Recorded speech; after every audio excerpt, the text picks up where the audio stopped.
Assalamualaikum warahmatullahi wabarakatuh. Kembali lagi dengan saya Fazil Sidik. Di sini saya akan sedikit membacakan Muqaddimah Kitab Fathul Qorib. Dan di sini juga saya tidak hanya membacakan, tapi akan membahas sedikit-dikit nahwu sharafnya juga. Langsung saja, Bismillahirrahmanirrahim. Qala al-mu'alifu rahimahullahu ta'ala wa nafa'ana bihi wa bi'ulumihi wa ammadana bi asrarihi wa a'dana min barakatihi fid daraini amin. Bismillahirrahmanirrahim. Qala telah berkata, asy-syaikhu siapa syekh, al-imamu yang menjadi imam, al-alimu yang alim, al-allamatu yang sangat alim.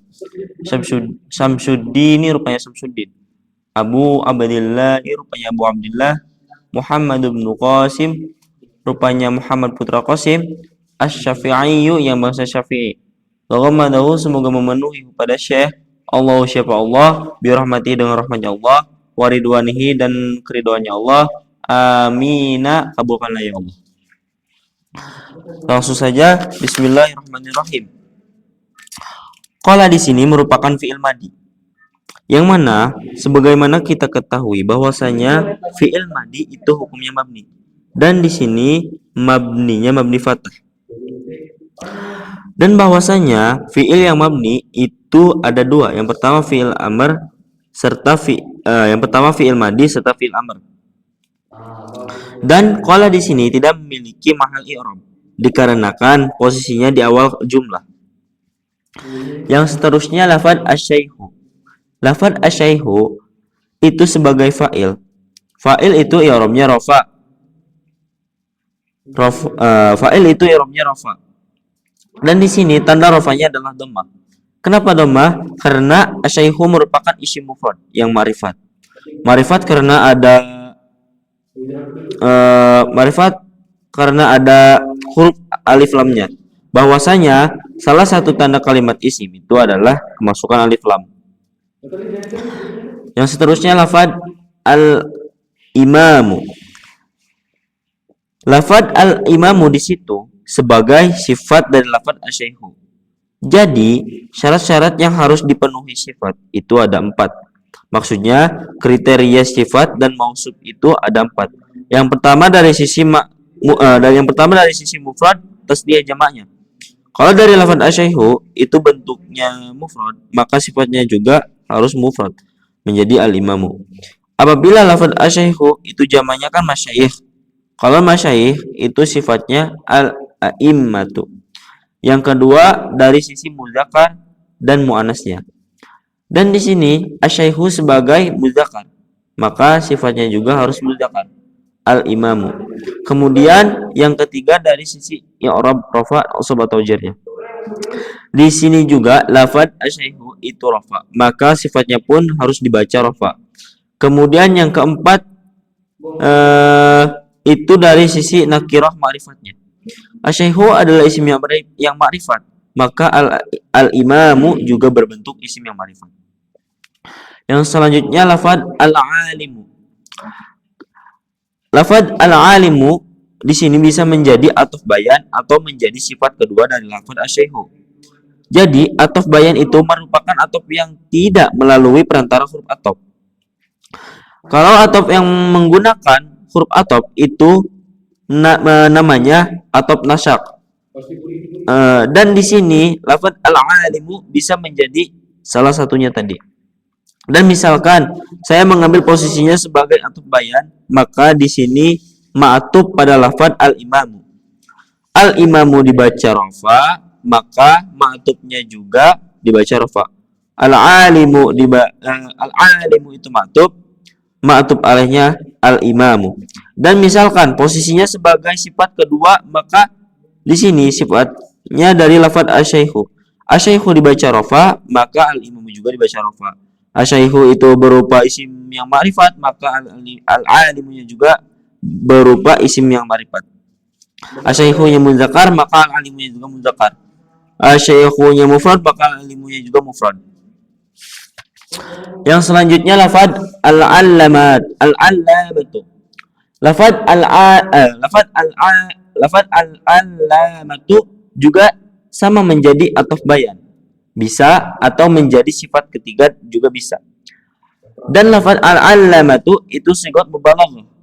Dan di situ taknya bukan tak muannas, tapi tak mubalaghah. Dan dibaca rofa. Mengapa dibaca rofa?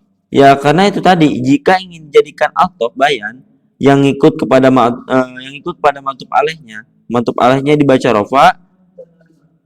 Yang matubnya juga dibaca rofa. Dan apabila dijadikan sifat karena dan apabila dijadikan sifat karena mausubnya rofa, maka sifatnya juga harus dibaca rofa. Yang selanjutnya lafaz Syamsuddin. Di sini juga bisa menjadi ataf bayan atau menjadi sifat keempat dari lafaz asy-syaikhu. Dan yang unik dari lafaz Syamsuddin di sini berbentuk tarkib idhofah, terdiri dari dua lafaz. Jadi idhofah itu gabungan dari dua kalimat atau lebih. Ya, kalimat pertama posisinya sebagai mudhof dan kalimat yang kedua dan seterusnya itu sebagai mudhof ilaih. Untuk i'rabnya di sini itu adalah rafa. Jadi yang diambil i'rabnya itu dari mudhofnya. Soalnya kalau diambil dari mudhof ilaihnya, itu mudhof ilaihnya selamanya dibaca jar. Jadi lafaz Syamsuddin bisa menjadi ataf bayan atau sifat keempat atau menjadi sifat keempat. Yang seterusnya lafaz Abu Abdillahi. Lafaz Abu Abdillahi menjadi badal dari lafaz asy-syaikhu. Jadi badalnya itu adalah badal kul minal kul. Jadi Abu Abdillahi ini berbentuk tarkib idhofah. Namun terdiri dari tiga kalimat: abun,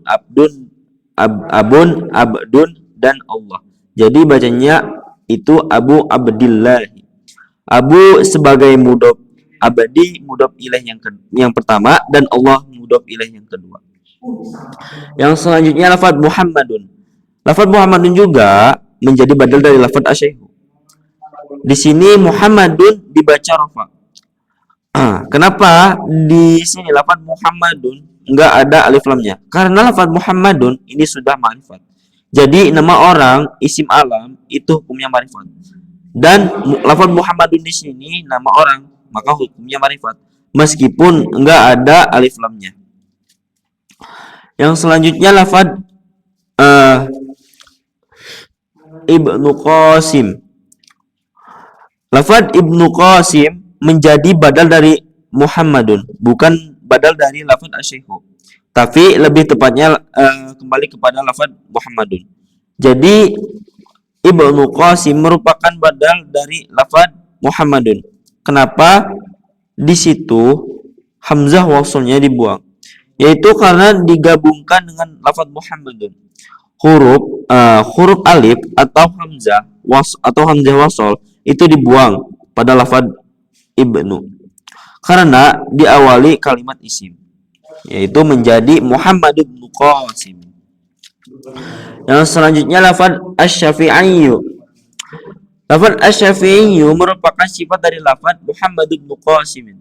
Kenapa kok di sini asy-syafi'iyyu dikasih ya? Jadi lafaz atau kalimat isim yang tidak bisa menjadi sifat itu ketika ingin dijadikan sifat itu dikasih ya nisbat, dan menyesuaikan juga apabila yang disifati itu muzakkar maka cukup dikasih ya nisbat aja, tetapi apabila yang disifati itu muannas maka ditambahi ya kemudian tak. Yang selanjutnya adalah taghammadahu Allahu bi rahmatihi wa ridwanihi amin. Ini merupakan jumlah mu'taridah. Jumlah mu'taridah ini merupakan jumlah jeda yang tidak memiliki keterkaitan dengan jumlah sebelumnya dan jumlah setelahnya. Mari kita bahas satu-satu jumlah mu'taridahnya. Taghammada ini posisinya sebagai fi'il madi. Fi'il madi hukumnya mabni dan tidak memiliki mahal i'rab. Hu di sini posisinya sebagai maf'ul bih. Ini maf'ul bihnya didahulukan ya, ditimbang fa'il. Itu hukumnya boleh. Yang selanjutnya Allahu. Posisinya sebagai fa'il. Fa'il yang dibaca rafa. Yang selanjutnya lafadz bi rahmatihi. Lafadz bi rahmatihi menjadi jar majrur dari lafadz bi rahmatihi menjadi jar majrur. Di sini huruf jarnya ba. Rahmatihi majrur. Hi-nya posisinya sebagai mudhof ilaih. Untuk mudhofnya sendiri itu rahmati. Yang rahmati jar sebab huruf jar, hi jar sebab mudhof ilaih, dan ba-nya di sini faedahnya adalah dita'diyah. Dan yang selanjutnya lafadz waridwanihi. Lafadz waridwanihi itu menjadi ma'tuf dari ma'tuf alaihnya lafadz rahmatihi. Karena rahmatihi dibaca jar, maka ridwani dibaca jar. Ridwani jarnya sebab atop kepada lafadz rahmatihi, hi yang isim domirnya itu jar sebab mudhof ilaih. Yang selanjutnya lafadz amin merupakan isim fi'il amr. Isim fi'il amr memiliki makna istajib. Jadi isim fi'il itu ada yang isim fi'il amr, ada isim fi'il madi, ada isim fi'il mudhari. Tapi yang berbentuk di sini adalah isim fi'il amr.